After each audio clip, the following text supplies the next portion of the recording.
Тышкы иштер министрлигинин алдындагы дипломатиялык академиянын түзүлгөндүгүнө 20 жыл болду. Юбилейлик иш-чарага Россия, Казакстан, Түркменстан, Тажикстан, Венгрия, Индия, Сауд Аравиясы жана башка мамлекеттерден кызматташкан окуу жайлардын өкүлдөрү келишти. Билим берүү борборлорунун алакасын арттыруу менен жаштар арасында тажрыйба алмашуу бекемдеп, дүйнө жүзүн кыдырып билим алууга шарт түзүү аракеттери айтылды. 20 жыл аралыгында 4000ден ашык студент эл аралык байланыш, укук, экономика, дипломатиялык кызматташуу жана башка багыттарда билим алып, дүйнөнүн алдыңкы мамлекеттеринде эмгектенет. Арасынан белгилүү саясатчылар, ири бизнес өкүлдөрү, маданият, спорт жана башка багыттардагы мыкты адистер чыккан. Учурда 30дан ашык мамлекеттен 500гө жакын студент билим алууда.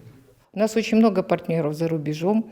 Бизде сырткы мамлекеттерден өнөктөштөрүбүз абдан көп. Жакында эле Венгер кызматташтыгы менен биргеликте чоң тажрыйбага кол койдук. Анын негизинде биздин мугалимдер барып Венгриядан өзүнө тажрыйба топтоп келсе болот. Андан сырткары кыргыз жаштарынын арасында дагы билим алгандары көп.